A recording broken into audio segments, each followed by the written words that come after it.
दीपवे classes पर एक बार पुनः आप सभी का स्वागत है। आज हम लोग चर्चा करेंगे बीए सेमेस्टर 3 के माइनर पेपर के बारे में। जी हाँ, BA semester 3 geography minor paper के हम लोग उसी के बारे में बात करेंगे। इसमें प्रैक्टिकल और थ्योरी दोनों चीजों को देखेंगे कि किस तरह से कितने मार्क्स के प्रश्न पूछे जाएंगे, कहां से पूछे जाएंगे, उसको पढ़ना कैसे है, और साथ में यह भी जानेंगे कि यहाँ पर जो प्रैक्टिकल्स बनाने होते हैं, क्योंकि ज्यादातर स्टूडेंट्स को प्रॉब्लम होता है कि भाई प्रैक्टिकल कैसे बनाए, है ना। तो प्रैक्टिकल भी कैसे बनाना है, कहां से बनाना है, क्या बनाना है, इन सारी चीजों को चर्चा करेंगे। इन सारी चीजों पर हम लोग अभी बातें करेंगे। ठीक है, तो स्टार्ट करते हैं आज का वीडियो। देखिए, तो सबसे पहले यहाँ पे एक टॉपिक दिया हुआ है आपको पढ़ने। यहाँ पे हम लोग थोड़ा सा मार्क्स डिस्ट्रीब्यूशन को देख लेते हैं टॉपिक शुरू करने से पहले। देखिए, मार्क्स डिस्ट्रीब्यूशन की बात करते हैं तो ये जो ह्यूमन ज्योग्राफी यहाँ पे दिखा हुआ है, देखिए इस पेपर का नाम है ह्यूमन ज्योग्राफी। तो सेमेस्टर 3 में जो पेपर पढ़ना है उसका नाम है ह्यूमन ज्योग्राफी। यहाँ पर सबसे पहले हम लोग थ्योरी के बारे में देख लेते हैं। थ्योरी की बात करते हैं तो इसमें जो थ्योरी वो आपका है टोटल 75 मार्क्स का, है ना। पासिंग मार्क्स आपका 30 मार्क्स है भाई। तो भाई अगर 30 मार्क्स लाते हो तो तुम पास कर जाओगे। ठीक है, अब ये जो 75 मार्क्स टोटल है, यह दो भागों में बटा हुआ है। एक तो है 15 मार्क्स का आपका जो कि इंटरनल है, और ये आपका 60 मार्क्स जो है 60 मार्क्स, ये आपका बाहर से परीक्षा लिख करके आपको लाना होगा। अगर हम 15 मार्क्स की बात करते हैं, 15 मार्क्स जो है तो वह आपका 5 नंबर अटेंडेंस और स्टूडेंट टीचर बिहेवियर का होता है, और 10 नंबर आपका इंटरनल एग्जाम लिखना होता है। तो इस तरह से यहां से 15 मार्क्स और 60 नंबर थ्योरी लिखोगे, एक बाहर से एग्जाम लिखोगे तो टोटल 75 मार्क्स का हो गया। अब जो 25 मार्क्स रेस्ट रह जा रहे हैं वो आपका प्रैक्टिकल में है। तो देखते हैं क्या पढ़ना है इसमें, है ना। इसको समझते हैं हम लोग। और इस बहुत ज्यादा तो सिलेबस है नहीं माइनर में, लेकिन समझना पड़ेगा आपको थोड़ा सा। देखिए, मॉड्यूल 1 की बात करते हैं तो मॉड्यूल 1 में है meaning, nature and scope of human geography, है ना। जिसका हिंदी अगर हम लोग बात करें तो इसमें क्वेश्चन हो जाएगा आपका कि मानव भूगोल से आप क्या समझते हैं, इसको परिभाषित करते हुए इसके विशेष क्षेत्र के बारे में आप लिखिए। ठीक है, तो इस पे पढ़ना क्या है आपको, मीनिंग अर्थात कह सकते हैं कि डेफिनेशन आपको पढ़ना है, डेफिनेशन आपको याद रखना पड़ेगा। फिर है नेचर, जिसको प्रकृति कहते हैं, स्कोप जिसको विषय क्षेत्र के रूप में जानते हैं। इतनी चीजों को आपको क्लियर कर लेना है, एक क्वेश्चन बन जाएगा। ये इंपॉर्टेंट क्वेश्चन है बाबू, याद रख लेना। ये वीवीआई है, मैं यहाँ पे वीवीआई कर दे रहा हूँ। इसके बाद है schools of thoughts in human geography, जिसमें है डिटर्मिनिज्म पढ़ना है, पॉसिबिलिज्म है, फिर न्यू डिटर्मिनिज्म है, और प्रॉब्लिज्म है। ठीक है, तो ये टॉपिक्स पढ़ना है जिसमें से डिटर्मिनिज्म, पॉसिबिलिज्म और ये न्यू डिटर्मिनिज्म जो है, ये तीनों टॉपिक बहुत इंपॉर्टेंट है ना। इसको एकदम ध्यान से पढ़ लीजिएगा, क्योंकि इससे ऑब्जेक्टिव प्रश्न भी आपको पूछे जा सकते हैं। अगर हम लोग डिटर्मिनिज्म की बात करते हैं, निश्चयवाद की बात करें, है ना, इसको डिटर्मिनिज्म को बोलते हैं हिंदी में निश्चयवाद। तो निश्चयवाद डिटेल से कर लीजिएगा, किसने दिया, क्यों दिया। इसमें जो समर्थक होते हैं वो प्रकृति के ज्यादा समर्थक होते हैं। अगर पॉसिबिलिज्म की बात करते हैं, जिसको हिंदी में बोलते हैं संभववाद, संभववाद की अगर बात करते हैं तो इसमें प्रकृति को कम वैल्यू दिया जाता है, ह्यूमन को ज्यादा वैल्यू दिया जाता है। न्यू डिटर्मिनिज्म जो है उसमें है जिसको हिंदी में बोलते हैं नॉन निश्चयवाद।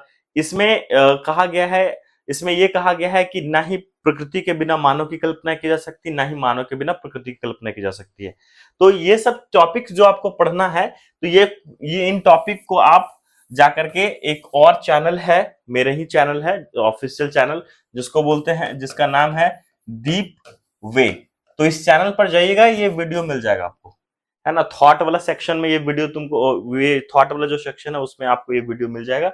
इसमें है सारे कुछ पढ़ा रखा है, पूरा डिटेल से पढ़ा रखा है, पूरा नोट्स प्रिपेयर हो जाएगा आपका, बहुत तगड़े तरीके से मैंने बता रखा है। ठीक है, तो इस चैनल को भी याद कर रख लीजिएगा आप लोग। आते हैं मॉड्यूल 2 पर। ठीक है, तो मॉड्यूल 2 में पढ़ना है आपको क्लासिफिकेशन एंड कैरेक्टर्स ऑफ, जिसको बोलते हैं प्रजाति। ठीक है, तो जितने भी ह्यूमन प्रजाति हैं, मानव प्रजाति है, उसके बारे में पढ़ना है। उनका क्लासिफिकेशन मतलब वर्गीकरण हो गया, कैरेक्टर्स मतलब उनकी विशेषता, है ना, ये आपको करना है। उसके बाद है world and India, world and अच्छा वर्ल्ड और इंडिया लेवल पर ये चीजें आपको पढ़नी है कि भारत में कितने प्रकार के प्रजाति पाए जाते हैं, उसका वर्गीकरण करना है, और विश्व में भी। ठीक है। तो एक पढ़ लीजिएगा, विश्व का पढ़ लीजिएगा, अगर भारत का है तो उससे आपका काम हो जाएगा। हालांकि बहुत ज्यादा इंपॉर्टेंट नहीं है, लेकिन पहले के सिलेबस में क्वेश्चंस पूछता था। आगे बढ़ते हैं हम लोग, आगे है नेक्स्ट है आपका ह्यूमन ज्योग्राफी। हाँ, ह्यूमन एडेप्टेशन टू इन्वायरमेंट, ठीक है, कि मानव जो है वो प्रकृति से किस प्रकार से अडॉप्ट करके अपना जीवन यापन करता है, उसमें से किसको पढ़ने के लिए दिया हुआ है। तो ध्यान से देखिएगा छात्रगण, यहाँ पर पढ़ने के लिए दिया हुआ है, स्कीमो को पढ़ने के लिए दिया हुआ है, मसाई पढ़ने के लिए दिया हुआ है, सेमेगल देखने पढ़ने के लिए मिलेगा, और आपको है बुशमैन पढ़ने के लिए।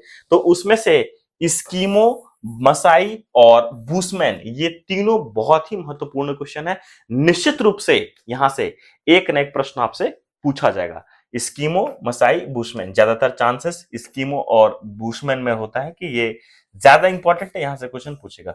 स्कीमो जो ठंडे प्रदेशों में रहने के लिए जाना जाता है, इग्लू बना करके रहते हैं, कच्चे मांस खाने के लिए प्रसिद्ध है।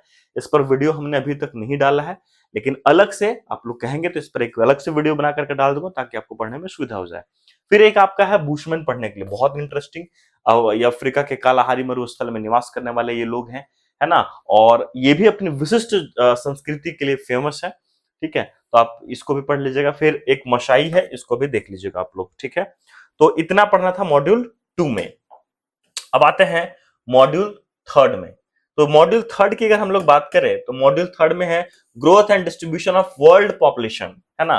तो विश्व की जो जनसंख्या है, पूरे विश्व की जो जनसंख्या है, उसके ग्रोथ को पढ़ने के लिए दिया हुआ है, और डिस्ट्रीब्यूशन को, कि पूरे विश्व में जनसंख्या वृद्धि का क्या स्तर है, कैसे बढ़ रहा है, कितना बढ़ रहा है। तो पूरी जो वृद्धि हो रही है वो आपको पढ़ना है, और साथ में डिस्ट्रीब्यूशन। डिस्ट्रीब्यूशन में का मतलब यह है कि वितरण किस प्रकार से है। अब यहाँ पर तो वितरण को प्रभावित करने वाला कारक अलग से नहीं दिया हुआ है, लेकिन उसको भी पढ़ लीजिएगा, क्योंकि कई एक बार पूछता है कि जनसंख्या को प्रभावित करने वाले कारक कौन कौन से है। डायरेक्ट ये क्वेश्चन आपसे पूछ सकता है, तो ये भी आप लोग देख लीजिएगा कि जनसंख्या को प्रभावित करने वाले कारक कौन कौन से हैं, ठीक है। इसके बाद आपको एक माल्थस का सिद्धांत पढ़ लेना है, ठीक है, जो कि पॉपुलेशन पर दिया गया था। तो माल्थस का सिद्धांत आप लोग पढ़ लीजिएगा। और यहाँ तो और कुछ इंपॉर्टेंट नहीं लग रहा है। ह्यूमन एंड इन्वायरमेंट इंटरफेस ये छोड़ दीजिए, ठीक है। तो इतना आप मॉड्यूल 3 से कर लेना, इससे बाहर प्रश्न नहीं होंगे। और अंतिम पड़ाव पर है मॉड्यूल 4। देखिए मॉड्यूल 4 कहता है रूरल हॉर्स इन इंडिया। इसमें भारत में ग्रामीण भारत में जो ग्रामीण क्षेत्र है उसके बारे में पढ़ना है, घरों के बारे में पढ़ना है। अब घरों के बारे में क्या पढ़ना है, तो एक दिया हुआ है टाइप, ठीक है। तो भारतीय ग्रामीण क्षेत्रों में किस प्रकार के आवास पाए जाते हैं, किस प्रकार के घर होते हैं, ये पढ़ने के लिए दिया हुआ है। फिर है ग्रामीण क्षेत्रों में जो घर पाए जाते हैं उसका क्लासिफिकेशन करना है, आपको वर्गीकरण करना है। और रीजनल पैटर्न भी पूछा हुआ है। देखो पैटर्न जो होगा एक और होगा पैटर्न कहीं पे, अच्छा इसमें नहीं है, ठीक है। तो पैटर्न जो है वो आपको पढ़ना है, जैसे कि अब क्लासिफिकेशन प्रकार पढ़ना है कि किस प्रकार के कितने प्रकार के आवास होते हैं, कच्चे हैं, पक्के हैं, है ना, किस प्रकार के बस्तियों का विकास होता है, ये आपको करना है। फिर क्लासिफिकेशन करना है उसका। उसके बाद है पैटर्न पढ़ना है। पैटर्न में पढ़ते हैं जनरली कि किस प्रकार के आवास से किस प्रकार के पैटर्न बनता है, और ये पैटर्न है ना, गोलीय पैटर्न है, या फिर तीरनुमा पैटर्न है, शतरंज बोर्ड पैटर्न है। तो इस तरह से जो पैटर्न बनते हैं इसको आपको याद रखना है। फिर है evolution of urban settlement and their functional classification. अभी इसको सिर्फ पढ़ लीजिएगा बाबू, इससे बाहर क्वेश्चन नहीं बनेगा, ठीक है। तो इसमें आपको पढ़ना था टाइप, क्लासिफिकेशन, पैटर्न। ये ग्रामीण क्षेत्रों के लिए है, ग्रामीण आवासों के लिए है। और अर्बन क्षेत्रों के लिए जो पढ़ना है वो है फंक्शनल क्लासिफिकेशन, जिसमें कार्यात्मक वर्गीकरण के नाम से जानते हैं। अब ये कार्यात्मक वर्गीकरण क्या है समझिएगा। कार्यात्मक वर्गीकरण का सीधा तात्पर्य है कि जो शहर जो है, जो भी अर्बन क्षेत्र है, वो किस कार्य के लिए फेमस है। तो आप ध्यान दीजिएगा कि कोई भी शहर जो है वो किसी न किसी चीज के लिए फेमस होता है। जैसे जमशेदपुर औद्योगिक क्षेत्र के लिए प्रसिद्ध है, लोहा के लिए, ठीक है। इस प्रकार से हर एक जितने भी अर्बन एरियाज हैं, जितने भी नगरीय क्षेत्र है, वो किसी न किसी चीज के लिए फेमस होंगे। हर कोई ना कोई, वो हो सकता है संस्कृति के लिए फेमस हो सकता है धार्मिक के लिए फेमस हो कि वहां बहुत ज्यादा पूजा पाठ का काम होता है तो धर्म के लिए जाना जाता है। हो सकता है कि वह व्यापार के लिए प्रसिद्ध हो, है ना, तो व्यापार के लिए जाना जाता है। तो इस तरह से फंक्शनल जो कार्यात्मक वर्गीकरण करना है आपको कि कौन कौन से फंक्शन के लिए फेमस है। तो इसमें से कुछ ये 1 2 3 4 टॉपिक मिल गए आपको। इससे बाहर प्रश्न नहीं बनेंगे निश्चित तौर पे, जितना बता दिया है हमने उससे बाहर प्रश्न नहीं बनेंगे। अब आते हैं ह्यूमन ज्योग्राफी के प्रैक्टिकल पर। ठीक है, सेमेस्टर 3 के प्रैक्टिकल को देखते हैं कि इसमें क्या पढ़ना है आपको। तो प्रैक्टिकल की बात करते हैं तो ये आपका टोटल होगा 25 मार्क्स का, क्योंकि मैंने आपको ऑलरेडी पहले बता रखा है कि 75 मार्क्स आपका थ्योरी है, तो 75 थ्योरी है तो 25 आपका प्रैक्टिकल होगा। पासिंग मार्क्स की बात करें छात्रगण तो आपका 10 है ना। तो अप्रोक्स मान के चलिए कि इसमें सबको 16 17 18 मिलेगा निश्चित तौर पे, क्योंकि प्रैक्टिकल सब्जेक्ट है। आगे बात करते हैं तो इसमें है ये पहला टॉपिक यहां पर दिया हुआ है, वो है बार डायग्राम। ठीक है, जिसको हिंदी में बोलते हैं दंड आरेख, है ना। तो बार डायग्राम जिसको हिंदी में दंड आरेख बोलते हैं। अब ये दंड आरेख जो होता है वो 3 प्रकार के होते हैं। ठीक है, एक है सिंपल बार डायग्राम, मल्टीपल बार डायग्राम, कंपाउंड बार डायग्राम। सिंपल जिसको हिंदी में साधारण दंड आरेख के नाम से जानते हैं, और इसके बाद है आपका मल्टीपल बार डायग्राम जिसको बहु दंड आरेख के नाम से जानते हैं, और एक और आपका अंतिम में है कंपाउंड जिसको मिश्रित दंड आरेख के नाम से जानते हैं। तो ये तीनों बार डायग्राम को पढ़ना है। तो 1 2 3 3 प्रैक्टिकल बन गए, यहां से 3 तो बन ही जाएगा आराम से, है ना। और इसके बाद आपका है पाई डायग्राम। ठीक है, ये आपका चौथा बन जाएगा, जिसको सर्कल डायग्राम के रूप में भी कहीं कहीं पर लोग जानते हैं। एक सर्कल बनाते हैं, है ना, इस तरह से, और उस सर्कल को डिवाइड करते हैं, अलग अलग कलर डालते हैं, अलग अलग डिस्ट्रीब्यूशन करते हैं। और ये ऐसा नहीं कि आपको अब यहाँ सवाल ये बड़ा उठ रहा होगा आपको कि भाई बनाई कैसे, क्योंकि अवेलेबल नहीं हो पाता है, कहीं कहीं कुछ स्टूडेंट को कॉलेज में नहीं प्रोवाइड की जाती है। तो आप टेंशन मत लो यार, दीप हुए जिंदाबाद, है ना, याद रखिएगा। तो आपको पुनः इसी चैनल पे जाना है। एक और मेरा ये चैनल है, सो पहले से ये है ऑफिशियल चैनल है दीपवी का। तो ये सर्च करोगे आप, एक चैनल मिल जाएगा आपको, वहां पर जाइएगा तो वहां पे प्रैक्टिकल प्ले स्टोर में जाकर के प्रैक्टिकल सेगमेंट में चले जाकर ज्योग्राफी प्रैक्टिकल के नाम से प्ले स्टोर में मिल जाएगा, ये प्ले लिस्ट में मिल जाएगा। वहां से आप जाइएगा और जा करके और उसमें ढूंढिएगा। तो ये सिंपल हो गया, मल्टीपल हो गया, कंपाउंड हो गया, पाई हो गया, ये सब मिल जाएंगे। क्या नहीं मिलेगा, ये लाइन ग्राफ नहीं है, ये रिकॉर्डेड है, हो चुका है रिकॉर्डिंग, अपलोड नहीं है, ये अपलोड हो जाएगा। मैप प्रोजेक्शन में आपका सिंपल कोनिकल प्रोजेक्शन, ये सब बहुत कुछ मिल जाएगा। क्या क्या मिलेगा अभी और बता देते हैं। तो इतना आपको आराम से वहां पर मिल जाएगा। फिर लाइन ग्राफ की अगर हम लोग बात करें तो लाइन ग्राफ बहुत ईजी होता है, आराम से खींच सकते हैं। इसका एक वीडियो बना हुआ है, हम आपको अपलोड कर देंगे वो। तो ये हो गया आपका 5वां।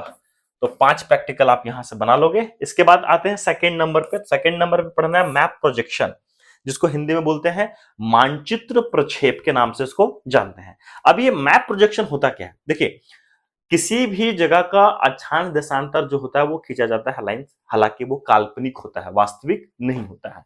तो जब किसी सपाट कागज पर अक्षांश और देशांतर रेखाओं का जाल खींचा जाता है, उसका जाल तैयार किया जाता है, खींचा जाता है, तो उसे मानचित्र प्रक्षेप, हिंदी में मैप प्रोजेक्शन के नाम से उसको जानते हैं। ये रचना के आधार पर क्वेश्चन आपसे वाइवा में पूछा जा सकता है कि कितने प्रकार के होते हैं, तो आप सिंपल सा जवाब देना कि सर रचना के आधार पर 4 प्रकार के होते हैं। ठीक है, तो उसमें कोनिकल होते हैं, खमद्य है, बेलनाकार है, रूड है ना, इंग्लिश नाम आप खोज लेना। तो इस तरह से दिया हुआ रहता है। अब यहाँ पर मैप प्रोजेक्शन में पढ़ना क्या है इसको देखते हैं कि आपको क्या पढ़ने के लिए दिया हुआ है। तो यहाँ पर दिया हुआ है कोनिकल सिंपल में पढ़ना है आपको, सिंपल कोनिकल मैप प्रोजेक्शन। ठीक है, अब कोनिकल मैप प्रोजेक्शन जो होता है, सिंपल कोनिकल मैप प्रोजेक्शन, वो 2 प्रकार के होता है। एक होता है विथ 1 स्टैंडर्ड पैरेलल, और सेकंड है 2 स्टैंडर्ड पैरेलल। अब स्टैंडर्ड पैरेलल क्या होता है, इसको एसपी जो इसको हम कह रहे हैं, एसपी के नाम से इसको डिनोट किया जाता है। ये एसपी को फुल फॉर्म होता है स्टैंडर्ड पैरेलल। जब आप इसको बनाएंगे तो उसमें बताया जाता है आपको कि जिस मान को लेकर के आप चलते हैं वो मान पे, जैसे आपने 75 को मानक विचलन माना है, स्टैंडर्ड पैरेलल माना है, तो वो स्टैंडर्ड पैरेलल जब ग्लोब पर उसको चिपकाया जाएगा तो वहां की जो डेटा होगी वो बिल्कुल एग्जैक्ट मिल जाएगा। इसलिए उसको स्टैंडर्ड पैरेलल कहते हैं। तो इसमें 2 स्टैंडर्ड पैरेलल में 2 स्टैंडर्ड पैरेलल होते हैं, 1 स्टैंडर्ड पैरेलल में एक ही स्टैंडर्ड पैरेलल होता है। तो इस तरह से ये बनेगा आपका। ये भी आपको दीपवे पर बना हुआ मिल जाएगा, प्रोसेस बतलाया हुआ है, डिटेल से बतलाया हुआ है, कोई टेंशन लेने की जरूरत नहीं है। अब जाओ और आराम से देख करके बना लो। एक है आपका मर्केटर प्रोजेक्शन, जो नहीं बताया हुआ है, इसको बता देंगे। ये भी मैप प्रोजेक्शन है एक प्रकार का, थोड़ा सा अलग होता है। ठीक है, तो इसके बाद थर्ड है आपका वैवा।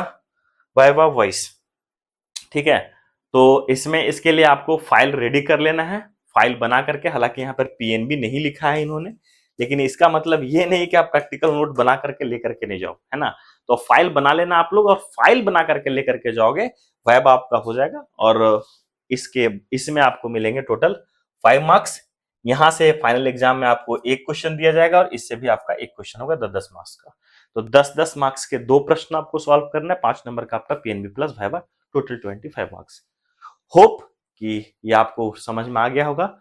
तो जाओ और जाकर के देखो। अगर आपको ढूंढने में दिक्कत होगा कि कैसे ढूंढे या कहां से पढ़े, तो मैं आपको एक नंबर लिखवा देता हूं, ठीक है। आप इस नंबर पे मैसेज करोगे, तो मैसेज के थ्रू जैसे आप मैसेज करोगे तो आपको यहाँ से चीजें प्रोवाइड कर दी जाएगी।